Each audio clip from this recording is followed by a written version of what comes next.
Oi pessoal, vida longa e próspera. Eu sou o professor Marcelo Climates e hoje vamos falar sobre tabela dinâmica no Excel. Tabela dinâmica no Excel é um recurso muito procurado, mas vocês não imaginam como é fácil criar uma tabela dinâmica no Excel. Vamos lá? Primeiro, para criar uma tabela dinâmica, nós precisamos ter um conjunto de dados. A tabela dinâmica será baseada nesse conjunto de dados. A minha tabelinha aqui de exemplo é uma tabela de controle de colaborações para o café. Nessa tabela temos uma coluna de data, uma coluna de classificação, onde está distribuída entre contribuição e pagamento, uma outra coluna chamada pessoa e a última coluna com os valores. Pois bem, para criar a tabela dinâmica é bastante simples. Eu venho aqui no menuzinho Inserir e depois clico em Tabela Dinâmica. Ao clicar em Tabela Dinâmica, aparece uma janela com o conjunto de dados selecionados. O conjunto que foi selecionado neste momento foi da célula A1 até a D36. Por quê? Porque é neste local onde eu tenho dados na minha tabela. Cliquei OK. Criada a tabela dinâmica. Mas professor, não tem nada aqui na tabela dinâmica, porque eu ainda não selecionei como meus dados deverão ficar dispostos. Aqui eu tenho as colunas da minha tabela original e aqui embaixo como serão classificadas essas colunas. Eu vou marcar uma a uma, coluna data, coluna classificação, coluna pessoa e coluna valor. Agora eu vou distribuir essas colunas. Quando eu coloquei essas colunas, elas ficaram todas como rótulo de linha. Marcando elas como rótulo de linha, ficaram todas aqui alinhadinhas nas linhas. Agora, eu vou puxar a coluna data para filtro. Dessa maneira, eu vou poder filtrar os meus conjuntos de dados de acordo com a data ou com as datas que eu quero fazer análise. Depois, eu vou colocar a coluna classificação no rótulo de coluna. Agora, a classificação está distribuída aqui em cima. Eu tenho uma coluna com contribuição, outra com pagamento e a última com um total geral. Agora, vou colocar o valor no conjunto dos valores. E ele automaticamente veio para cá como contagem. Então, ele contou quantos valores eu tinha no conjunto de valores e colocou aqui na tabela no conjunto de valores.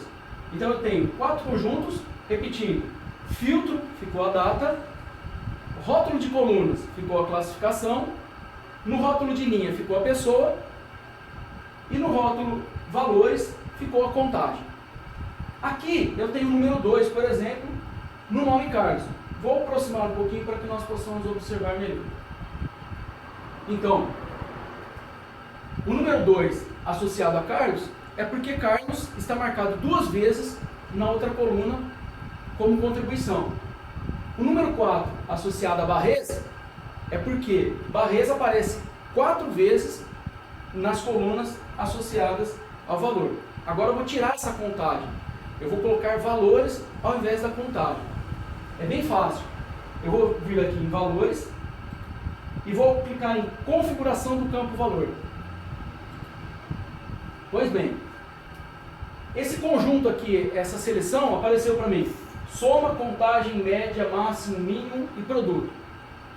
Eu estou selecionado contagem e vou selecionar soma. E vou dar OK. Legal. O que aconteceu agora? 18 é a soma dos valores associados a Carlos. 12 é a soma dos valores associados a Diego. Menos 195,5 é a soma dos valores associados a Barrez. Agora, para que isso fique mais claro para o usuário, eu vou mostrar esses valores de uma forma melhor. Eu vou mostrar ele como moeda. Configurações de campo. Fiz a mesma coisa, cliquei aqui, fui em configurações de campo, a mesma janelinha apareceu de novo. Aqui eu tenho o botão formato do número. Clicando em formato do número, aparecem os formatos de número padrão do Excel, ou padrões do Excel. eu tenho tanto o formato moeda como o formato contábil. Para representar dinheiro, eu prefiro o formato contábil. Por quê? Marcar contábil, vou dar o quê? Ok mais uma vez. Quando eu seleciono contábil, o símbolo que representa a moeda fica encostado ao lado esquerdo da célula. Então ele ficou mais organizado, né? Parece o alinhamento dos R cifrão, né? Um ficou alinhadinho abaixo do outro e os números ficaram alinhados de acordo com a sua precedência aí, né? Legal. Vou aumentar a largura das colunas para que elas fiquem com uma largura padrão, para minha planilha ficar um pouco mais apresentável. Ajustadas as larguras da minha coluna, das minhas colunas, eu vou conseguir agora fazer um filtro, vou aplicar um filtro na minha tabela dinâmica. Eu selecionei para filtro a coluna de data, então eu consigo agora fazer filtros por data. Legal, eu venho aqui, clico e consigo apresentar, por exemplo, só os valores do dia 12 do 1. Cliquei em OK, perfeito. Tá, data 12 do 1. O nome das pessoas que estão relacionadas à data do dia 12 por 1 e dia 12 do 1 e as somas desses valores. Eu posso vir aqui e clicar em selecionar vários itens e depois selecionar duas datas, ou três, né? Vou colocar tudo que é do dia do mês 1 de 2017. Selecionei as três datas do mês 1 e dei OK. Perfeito. Ele fez a soma somente relativo ao mês 1 de 2017. E olha que interessante, aqui embaixo ele tem um total geral. Eu não preciso fazer fórmula nenhuma, não preciso digitar fórmula nenhuma. O Excel montou tudo para mim, eu tenho um relatório pronto para entregar para o meu gerente e tenho certeza que ele vai ficar muito contente com isso. É isso que eu gostaria de mostrar para vocês. Tabela dinâmica simples, rápida e fácil.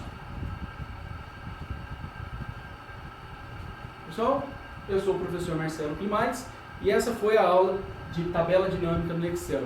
Fiquem com Deus e que a força esteja com vocês.